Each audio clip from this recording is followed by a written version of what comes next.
Salut à tous les copains avec qui je partage cette vidéo.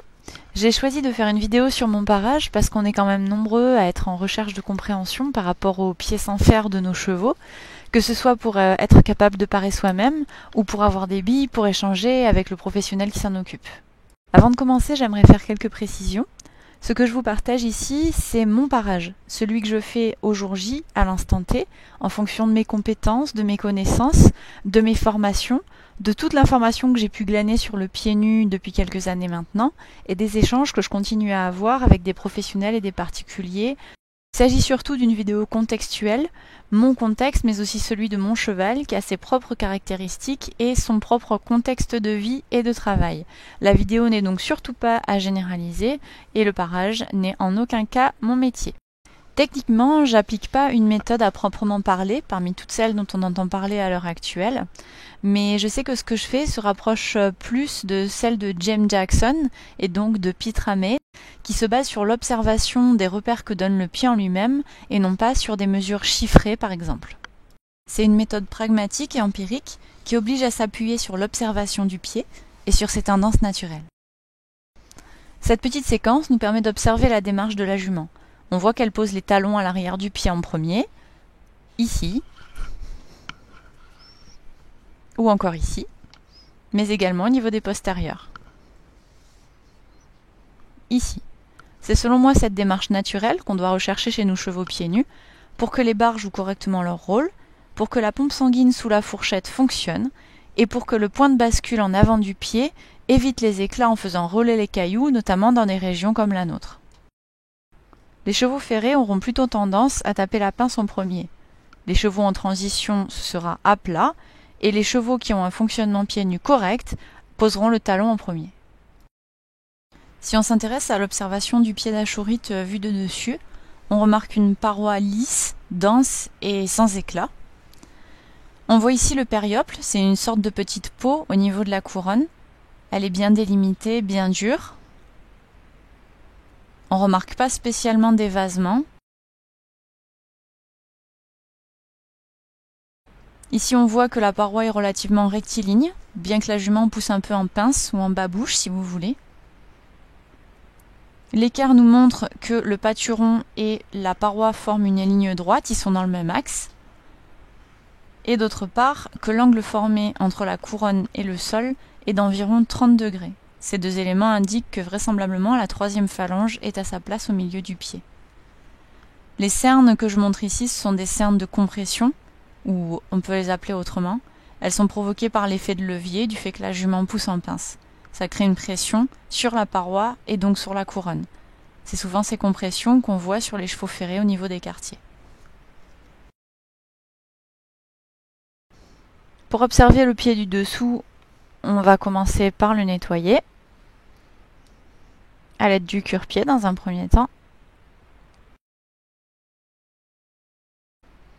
Alors, le nettoyage, c'est une phase qui est vraiment super importante parce que souvent on cure les pieds vite fait avant de travailler et on ne se rend pas vraiment compte de l'état du pied. On ne prend pas le temps de vraiment toucher les structures, voir où elles se délimitent, dans quel état elles sont. Est-ce qu'il y a des petits cailloux, de la terre coincés dans des endroits comme la ligne blanche, comme sous la fourchette? Est-ce que la lacune centrale est en bon état? Voilà, toutes ces petites choses-là.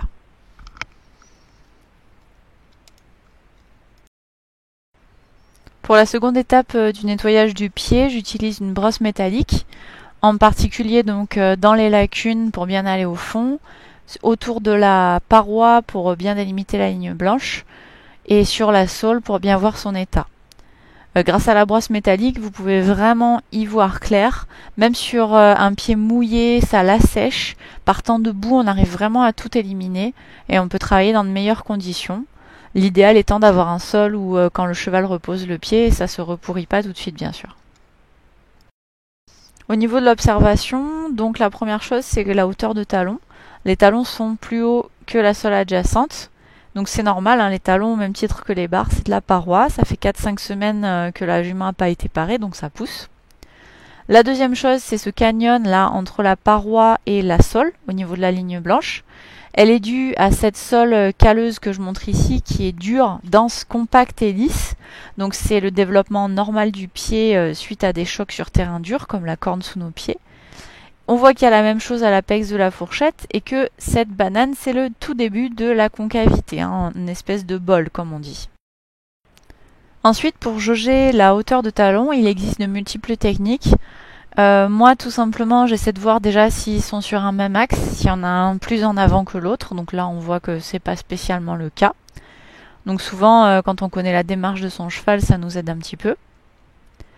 Ensuite, par contre, je regarde la distance qui sépare la couronne, le début de la couronne hein, au niveau des poils du talon. Là, on voit que c'est à peu près la même distance des deux côtés. Ça donne une vraie idée entre le sol et la couronne, un peu plus objective que toutes les illusions d'optique que nous donne notre œil quand on observe le pied de cette façon. Je vous présente les outils que j'utilise pour parer. Donc d'abord le tablier en cuir assez épais pour me protéger le pantalon et les jambes. Ensuite les gants relativement légers pour bien sentir ce que je fais à travers, mais quand même à l'intérieur en matière assez solide pour me protéger des outils tranchants. La râpe, donc moi c'est une Savage, elle a deux côtés, un plus fin, un plus grossier. J'ai choisi d'avoir une poignée pour mieux l'avoir en main. La ronde à bois, donc qui permet de faire le scoop artificiellement grâce à un côté rond et un côté plat. Le cure-pied bien évidemment. Les brosses métalliques qui complètent le cure-pied pour bien nettoyer le pied. J'en ai une en laiton et une en nickel. Celle en laiton est plus dure. Ensuite les rainettes. Donc moi c'en ai deux WS Michel Vaillant, une droite, une gauche, qui permettent de faire les barres notamment. Ensuite la maillotche, donc un petit marteau souple Michel Vaillant aussi qui permet d'avoir des gestes plus précis avec les rainettes. La cardalim, c'est une brosse métallique qui permet de nettoyer la râpe contre les impuretés et la rouille. Une petite pierre tungstène qui permet d'aiguiser les rainettes. Un affiloir diamant pour aiguiser les rainettes également, et notamment la partie recourbée des WS.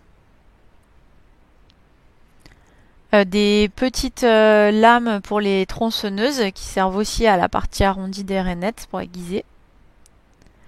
Ensuite, on a une équerre à 30 degrés, parce qu'elles ne sont pas toutes à 30 degrés, pour vérifier l'angle du pied, l'angle palmaire. Du scotch et des élastiques pour attacher la queue quand on fait les postérieurs, ça peut être utile.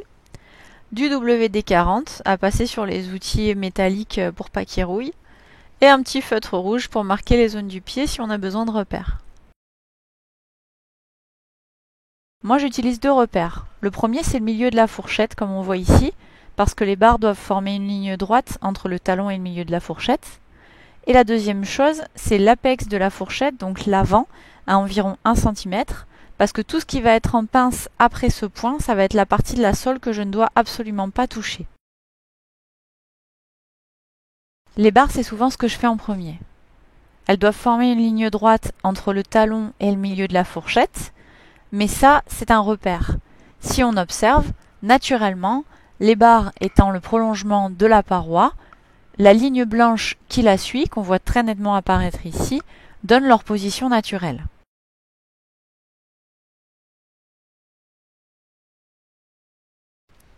Je fais les barres à la rainette pour avoir un geste suffisamment précis, mais je peux tout à fait m'aider de la maillotche, notamment en période sèche, pour avoir un peu plus de force lorsque la paroi est très dure.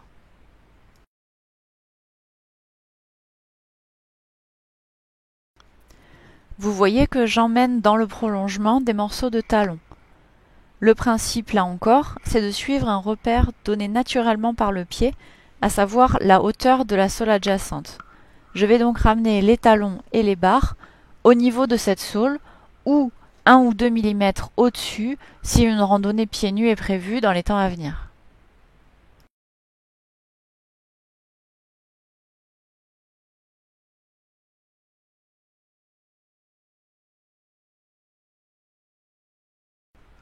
Concernant le geste, il faut veiller à rester bien parallèle à la sole.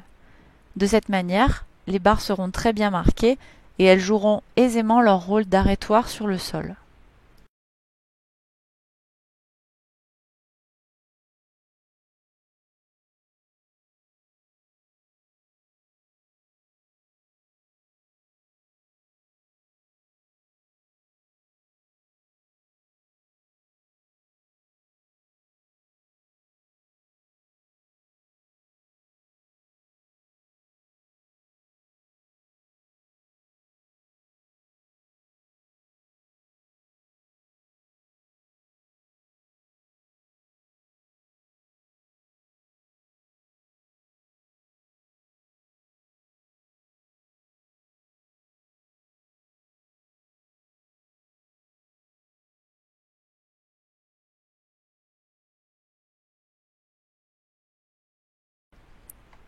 Vous voyez que je change très souvent de rainette selon si j'ai besoin d'avoir le poignet dans un sens ou dans l'autre.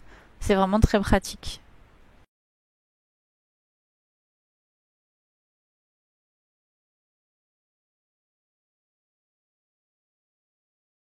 Petite astuce, la petite ligne marron qui se situe entre la sole et la barre, qu'on appelle la ligne de crasse dans certaines méthodes, est une partie un peu plus souple que la barre en elle-même. Du coup, attaquer la barre par cet angle-là, c'est quand même plus facile.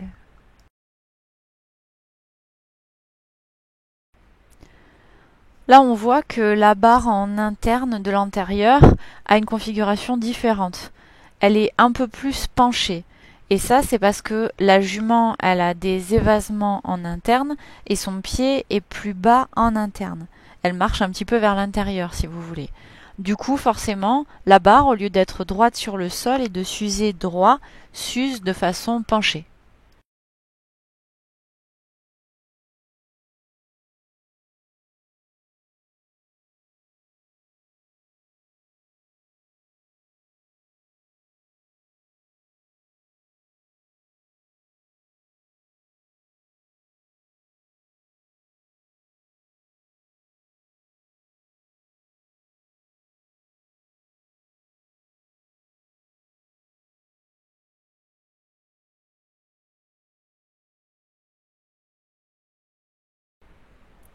Comme je pars très régulièrement, en général, j'ai pas grand chose à faire. Là, pour les besoins de la vidéo, j'ai laissé beaucoup plus de semaines que prévu pour avoir vraiment matière à enlever. Du coup, dans le prolongement des barres, il y a un peu de barre qui se mélange à la sole calleuse de l'apex de la fourchette. Du coup, je prends quand même le temps de l'enlever avec la maillotche pour être un petit peu plus précise.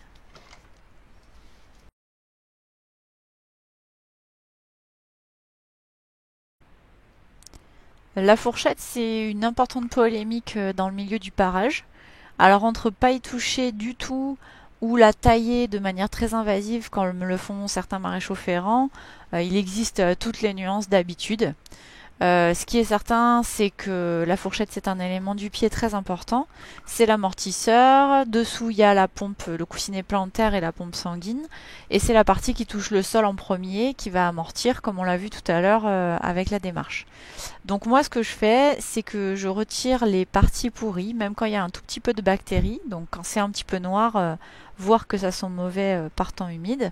Donc à l'apex de la fourchette, comme je fais là, jusqu'à arriver à la fourchette saine qu'on voit apparaître ici, parce que à l'apex, ça fait un petit millefeuille en fait, du fait que si le cheval ne vit pas sur terrain suffisamment caillouteux et n'y marche surtout pas assez, ces parties ne se retirent pas seules. Donc moi, j'aide un peu la nature.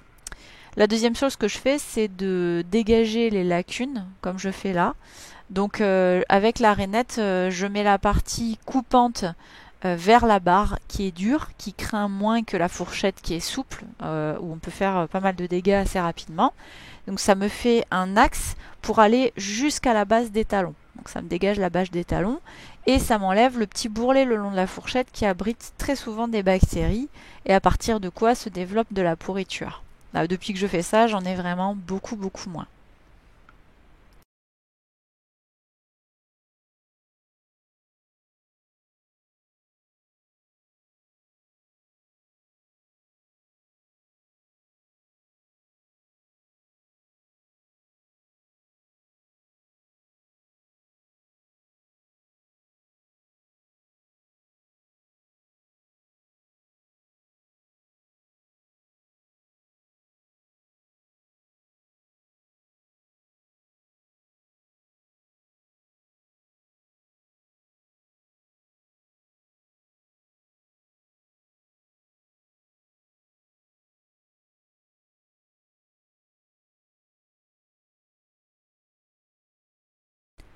Je dégage également légèrement la lacune centrale de la fourchette, surtout pour vérifier son état, pour vérifier que c'est pas une faille où la pourriture s'engouffre jusqu'au milieu du pied. Alors moi j'ai appris que cette lacune centrale, elle doit être un petit creux entre les deux bosses formées par les prolongements des glomes sur la fourchette et non pas une grande faille.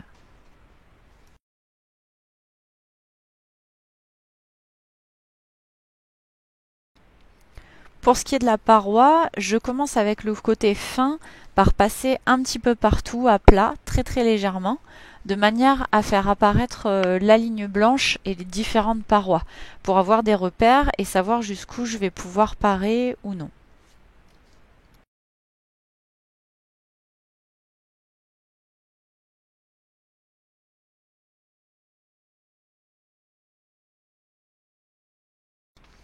Une fois que ça c'est fait, je vais attaquer avec le plus gros côté personnellement parce que la râpe est plus très neuve. Quand la râpe est neuve, je vous conseille pas parce que ça râpe vraiment très fort tout de suite. On va trop loin, ça peut créer de gros soucis. Donc moi ma râpe elle a quand même 2 ans d'utilisation, c'est mon 32e parage. Elle est un petit peu utilisée donc du coup je peux me permettre. Donc avec ce gros côté ça va un petit peu plus vite. Et là je vais même principe que tout à l'heure, hein, mettre la paroi au niveau de la sole adjacente. Alors attention, on a vu au début dans l'observation qu'il y avait un petit creux entre la sole calleuse tout le long de la ligne blanche et puis la paroi. Donc on ne va pas mettre la paroi au niveau du bas de ce creux. On va le mettre au niveau de la sole calleuse. C'est-à-dire qu'en faisant l'effort de râper bien à plat, la paroi, au bout d'un moment, si je vois que la râpe commence à toucher la sole calleuse, je sais qu'il faut que je m'arrête. Hein, je vais pas l'enlever, je vais pas aller plus loin.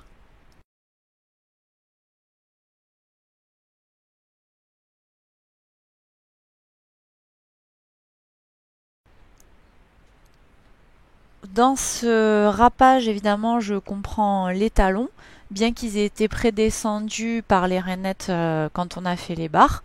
Mais bien entendu, je repasse régulièrement sur les talons parce que il faut avoir une vision homogène du pied. On ne peut pas juste faire la partie droite, puis ensuite la partie gauche, puis devant. Je vous conseille pas en tout cas, parce que plus on sépare les parties, plus en fait quand on prend du recul, on se rend compte qu'il y a un déséquilibre.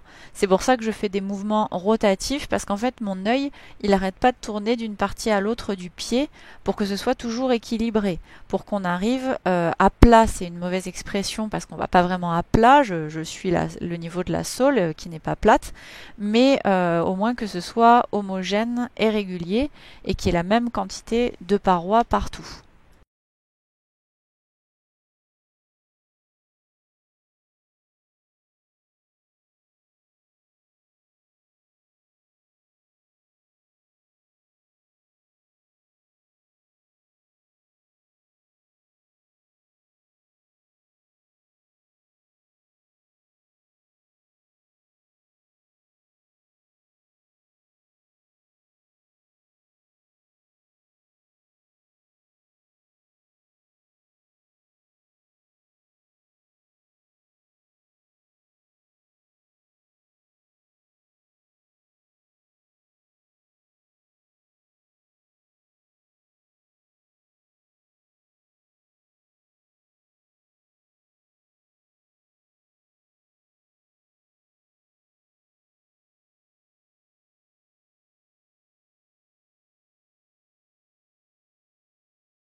Une fois que j'ai fait ça, je vérifie avec la râpe si tout est au même niveau. Pour ça, je pose la râpe sur les talons. Déjà, je vois s'il y en a un plus haut que l'autre. Et ensuite, j'avance très progressivement en appuyant légèrement. Je fais des mouvements de bascule de gauche à droite et de droite à gauche. Comme ça, je vois s'il y a plus de parois d'un côté que de l'autre et dans quelle mesure c'est déséquilibré. Quand je fais ce mouvement, je sens une légère courbe qui va vers le bas. C'est normal, c'est la forme de la sole et la forme du pied. Ici, avec la râpe qui simule le sol, je mets en évidence ce qu'on peut appeler le scoop. ces quelques millimètres d'écart entre le sabot et la râpe servent à libérer la pression lorsque le cheval marche. C'est à cet endroit qu'on peut faire un scoop artificiel avec la ronde à bois qu'on a vu tout à l'heure. C'est aussi à cet endroit qu'il peut y avoir des cernes de compression sur les chevaux ferrés parce qu'on doit leur laisser pousser pour que le fer y repose.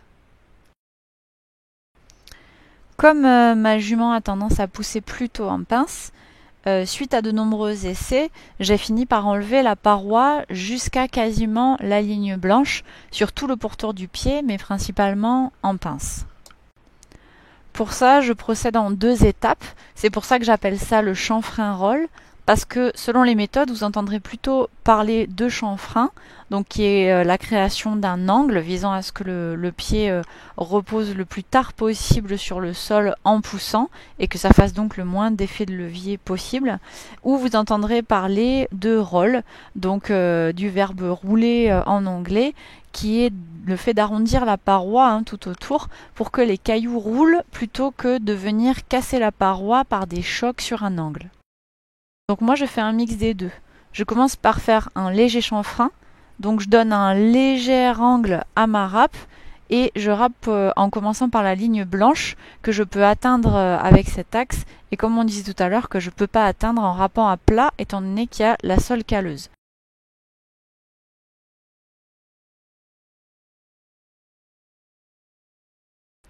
Dans un deuxième temps, je fais donc un léger roll. Donc je pars du talon que je biseaute légèrement et j'arrondis l'ensemble, j'arrondis le petit chanfrein que j'ai fait par un geste rotatif que je vous mets au ralenti après pour mieux le voir.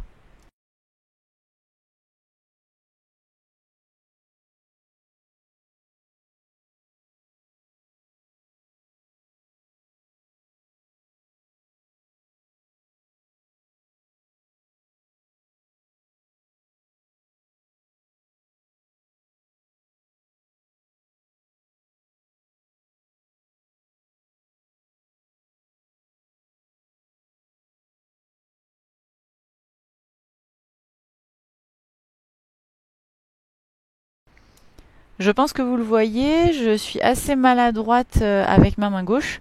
Dans la vie de tous les jours, elle sert plus ou moins à rien. Donc pour manipuler les outils, il a fallu faire un apprentissage spécifique. Au début, les pieds que je faisais, ils étaient bien d'un côté et pas bien de l'autre côté. Ça se faisait un cheval complètement dissymétrique. Donc sur ce genre de choses-là, la coordination de ses aides, etc., l'équilibrage de ses forces, c'est intéressant de travailler aussi pour pouvoir parer.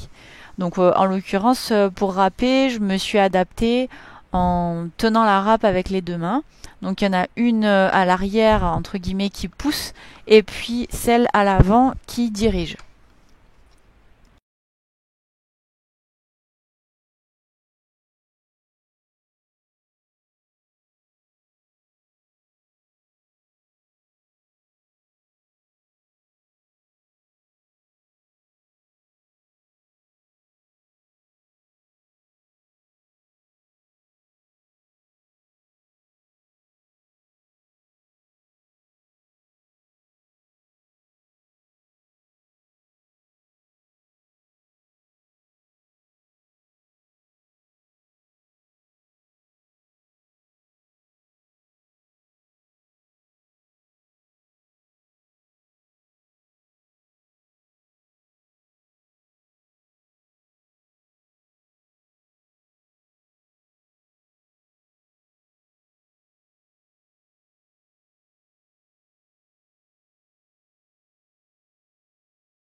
Voilà, je vous mets le mouvement rotatif du roll au ralenti pour ceux que ça pourrait aider. Donc le principe c'est qu'on commence avec la râpe quasiment à plat sur la paroi. Et puis la main donc qui est du côté manche va pousser pendant que la main qui est du côté sans manche va assurer la rotation de la râpe. Donc ça c'est un geste qui se fait quasiment sans force. C'est juste un mouvement rotatif répété beaucoup de fois, hein. Vous voyez qu'il n'y a que des très légers copeaux qui tombent progressivement. Là, vous avez un autre point de vue pour ce mouvement. Donc, vous voyez bien que je commence à plat et que progressivement, je vais chercher dans le même mouvement dessous, jusque sous le pied. Voilà, c'est la seule manière d'assurer un arrondi. En sachant bien sûr qu'on va que dans un sens, hein, comme pour limer des ongles, pour pas faire d'éclat. Pour finir, ce qui me reste à faire, c'est la tournure, c'est-à-dire la gestion des évasements par le dessus. Grâce à cette technique, on voit s'il y a des jours ou pas entre la râpe et le pied. Il y en a un petit ici, par exemple.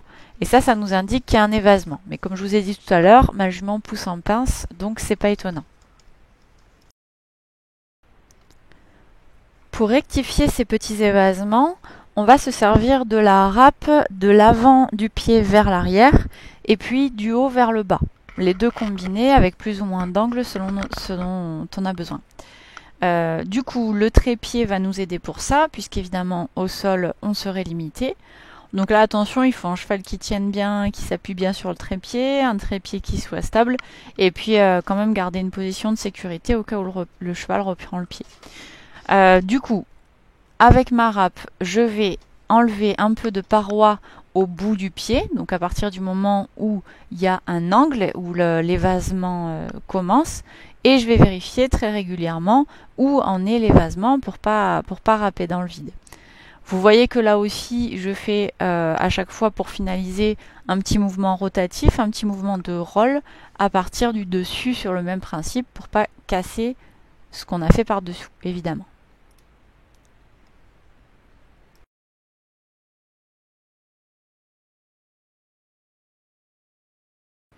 La gestion de ces évasements, ça peut paraître insignifiant parce qu'on enlève encore une fois des copeaux, la différence n'est pas énorme. Mais les évasements, même s'ils sont intéressants à connaître pour avoir des informations sur la démarche et la santé de notre cheval, par exemple un problème ostéo, en fonction de la météo aussi, des pieds plus mous qui vont avoir tendance à se déformer, etc. Il faut quand même les gérer parce que si on les laisse, il ne faut pas oublier qu'il y a quand même plusieurs centaines de kilos au-dessus de ses pieds et avec tout le poids qu'ils reçoivent, évidemment les évasements vont s'accentuer dans un sens ou dans l'autre. Et malheureusement, la ligne blanche va finir par s'étirer, ce qui arrive très rapidement, comme j'en ai fait l'expérience. Cette ligne blanche, elle n'est pas étirable à l'infini, c'est-à-dire qu'à un moment, il va y avoir des petits trous, c'est une zone fragilisée de petites lamelles, et des saletés, notamment des petits cailloux, vont venir se mettre dedans, et ça va être un cercle vicieux qui peut conduire jusqu'à la fourmilière.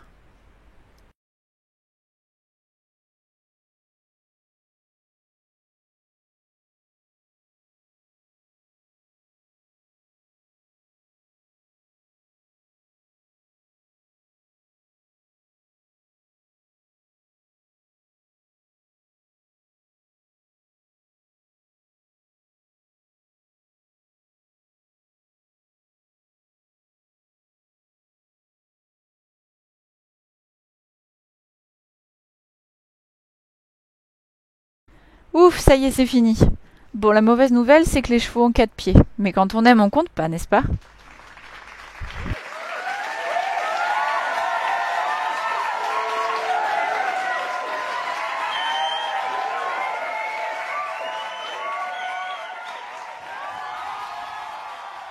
Je précise aussi que tout le parage peut être réalisé sur un trépied dans l'autre sens en forme de hamac pour soulager le cheval et aussi votre dos. Voilà, j'espère que mon partage d'expérience vous aura fait poser plein de questions. N'hésitez surtout pas à revenir vers moi si vous souhaitez continuer d'échanger sur le sujet, voire à partager vos propres expériences de parage. Parce qu'à nous tous, mine de rien, on crée de la connaissance. Voilà Chourite, t'as des nouveaux pieds, t'as été courageuse, mais prépare-toi, parce que dans 4 semaines, ça recommence.